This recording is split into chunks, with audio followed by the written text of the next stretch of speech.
ಅದು ಮಮತಾ,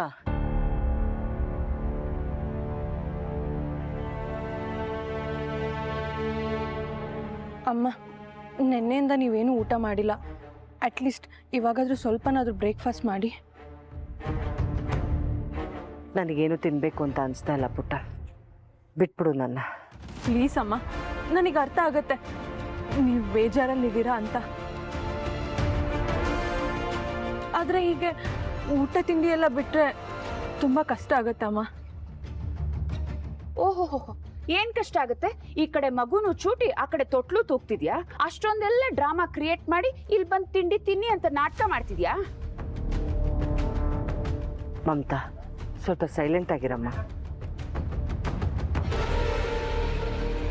ಪುಟ್ಟ ಶ್ರಾವಣಿ, ಮನ್ಸು ಯಾಕೋ ತುಂಬ ಭಾರ ಅನಿಸ್ತಾ ಇದೆ.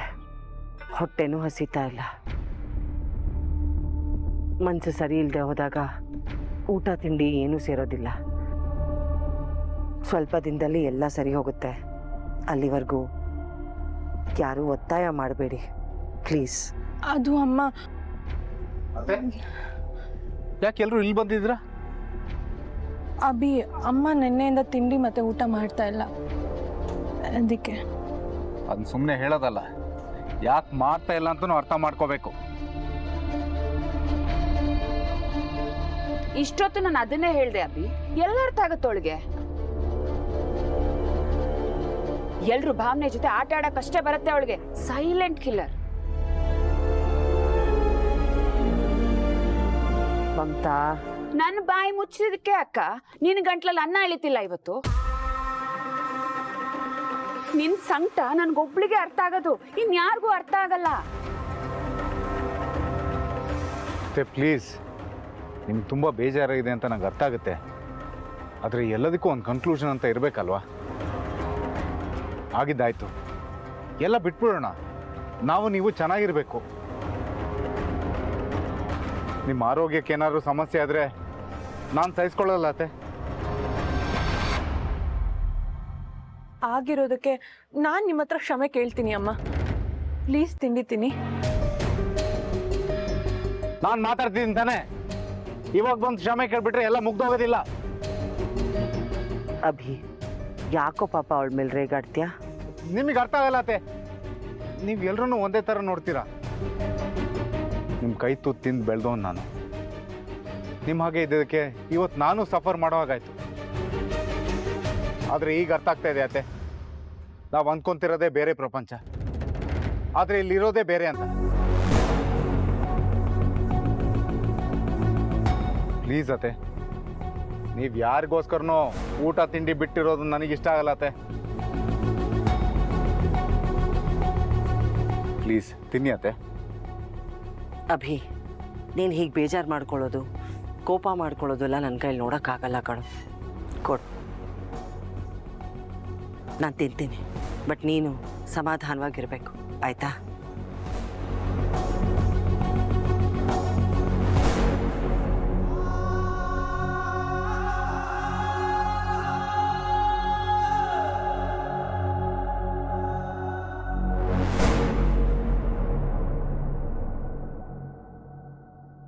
ಬೆಳಗ್ಗೆ ತಿಂಡಿ ತುಂಬ ಜಾಸ್ತಿ ಆಗೋಯ್ತು ಅಂತ.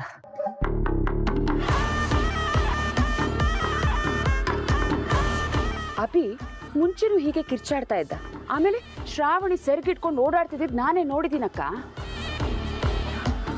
ಇದೂ ಅಷ್ಟೇ ಅಕ್ಕ, ಕಾಲಕ್ರಮೇಣ ಎಲ್ಲ ಮರ್ತು ಹೋಗುತ್ತೆ.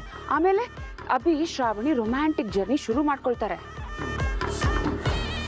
ನನಗಿದೆಲ್ಲ ನೋಡ್ಕೊಂಡಿರಕ್ಕಾಗಲ್ಲಕ್ಕ. ಈಗ ಅಷ್ಟೋ ಇಷ್ಟೋ ದುಡ್ಡು ಮಾಡ್ಕೊಂಡಿದೀವಿ, ಅದನ್ನ ಎಲ್ಲರೂ ಹಂಚ್ಕೊಂಡು ಇಲ್ಲಿಂದ ಜಾಗ ಖಾಲಿ ಮಾಡೋಣ. ನಿನ್ನ ಮಗ ದೊಡ್ಡ ಈಡಿಯಟ್ ಅಕ್ಕ. ಆ ಈಡಿಯಟ್ಗೆ ಇನ್ನೊಂದು ಯಾವ್ದಾದ್ರು ಈಡಿಯಟ್ ನೋಡ್ಬಿಟ್ಟು ಮದ್ವೆ ಮಾಡ್ಸೋಣ. ನಡೀರಿ, ಇಲ್ಲಿಂದ ಹೋಗೋಣ. ಯಾರ ಮುಂದೆ ಏನು ಮಾತಾಡ್ತಿದ್ಯಾ ಅನ್ನೋ ಜ್ಞಾನ ಇದೆಯಾ ಮಮತಾ? ನಾನು ಈ ಮನೆಯಿಂದ ಹೋಗಲ್ಲ, ನೀವು ಯಾರು ಈ ಮನೆಯಿಂದ ಹೋಗಲ್ಲ. ಮತ್ತೆ ಇಲ್ಲಿ ಕುತ್ಕೊಂಡು ಏನ್ ಮಾಡು ಅಂತ ಅಕ್ಕ? ಅವ್ರ ಸಂಸಾರ ನೋಡ್ಕೊಂಡು ತಾಳ ಹಾಕದ? ನೋಡು, ಪ್ರತಿ ಸಾರಿ ಸೋತಾಗ್ಲೂ ಗೇಮು ಈಗ ಶುರು ಆಯಿತು ಅನ್ನೋ ಮೆಂಟಾಲಿಟಿ ಇರೋಳು ನಾನು. ಅಷ್ಟು ಸುಲಭವಾಗಿ ಸೋಲೋ ಹಾಗಿದ್ದಿದ್ರೆ ನಾನು ಇಷ್ಟು ಕೊಲೆಗಳನ್ನು ಮಾಡ್ತಿದ್ನ? ಇದೆಲ್ಲ ಜುಜ್ಬಿ ಇಶ್ಯೂಸ್ ಮಮತಾ, ಇದಕ್ಕೆಲ್ಲ ನಾವು ಮನೆ ಬಿಟ್ಟು ಹೋಗೋ ಅವಶ್ಯಕತೆ ಇಲ್ಲ. ಮತ್ ಏನ್ ಮಾಡ್ತೀಯ ಅಕ್ಕ? ಎಲ್ಲ ಅವ್ರ ಹೆಸರಲ್ಲೇ ಇದೆ, ಎಲ್ಲ ಅವರೇ ಅನುಭವಿಸ್ತಾರೆ.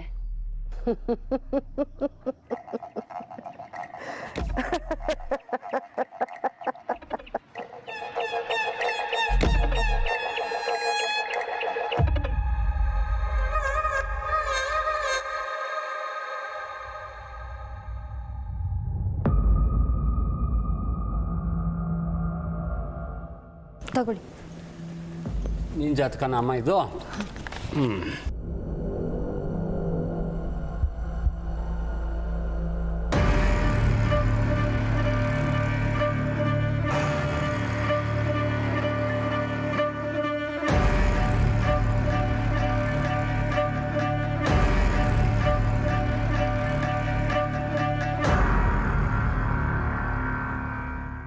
ಪ್ರಪಂಚದಲ್ಲಿ ಅಂತ್ಕಳ್ದಲ್ಲೇ ಇರೋದೆಲ್ಲ ನಡೆದು ಹೋಗ್ಬಿಡುತ್ತೆ. ಅದಕ್ಕೆ ನಾವು ಕಾರಣ ಅಲ್ಲ, ಅದು ನಮ್ಮ ಜಾತಕದಲ್ಲಿರೋ ಗ್ರಹಗತಿಗಳ ಪರಿಸರಗಳೇ ಕಾರಣ ಆಗ್ಬಿಡುತ್ತೆ.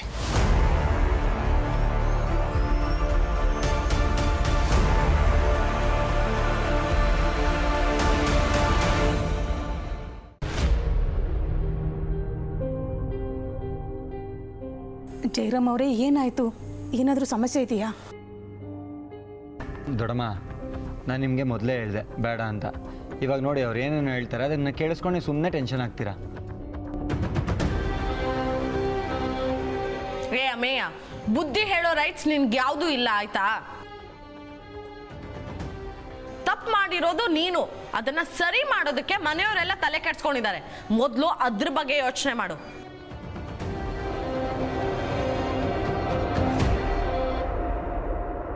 ಅಮ್ಮ, ಇದೆಲ್ಲ ಬೇಕಿತ್ತಾ? ನಾನು ಬಿಂದು ಮದುವೆ ಆದಾಗ ಇದನ್ನೆಲ್ಲ ಮಾಡಿಸಿದ್ರಾ? ಮತ್ತು ಈಗ ಯಾಕಿದೆಲ್ಲ? ಜಯರಾಮ್ ಅವರೇ, ನೀವು ಹೇಳಿ, ಇವ್ರುಗಳ ಮಾತೆಲ್ಲ ನೀವು ಕಿವಿಗೆ ಹಾಕೋಬೇಡಿ. ನೋಡಿ ಸುಕನ್ಯಮ್ಮ, ಕೆಲವು ಸಲ ನಾವು ಮಕ್ಕಳು ಹೇಳೋದನ್ನೇ ಕೇಳಬೇಕಾಗುತ್ತೆ. ಜಯರಾಮ್ ಅವರೇ, ಅವ್ರ ಮಾತಿಗೆಲ್ಲ ತಲೆ ಕೆಡಿಸ್ಕೋಬೇಡಿ ಅಂತ ನಾನು ಹೇಳಿದೆ ತಾನೆ. ದಯವಿಟ್ಟು ಅದೇನು ಅಂತ ಹೇಳಿ. ನನಗೆ ತುಂಬ ಟೆನ್ಷನ್ ಆಗ್ತಾ ಇದೆ. ನಿಜ ಹೇಳಬೇಕು ಅಂದರೆ ಈ ಕುಟುಂಬಕ್ಕೆ ಟೈಮ್ ಸರಿ ಇಲ್ಲಮ್ಮ.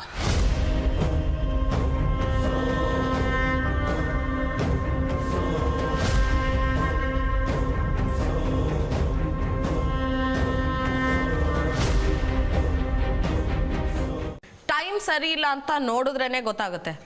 ಬರ್ಬಾರ್ದೇ ಇರೋರೆಲ್ಲ ಮನೆಗೆ ಬಂದ್ರೆ ಹೀಗೆ ಆಗೋದು.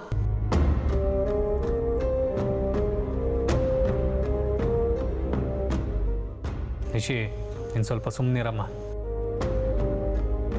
ವರ್ಧಾ, ಅವಳನ್ಯಾಕೆ ಸುಮ್ಮನೆ ಇರಿಸ್ತೀಯಾ? ಅವಳು ಹೇಳೋದು ಸರಿಯಾಗೇ ಇದೆ, ನೀನು ಸುಮ್ಮನೆ ಇರು.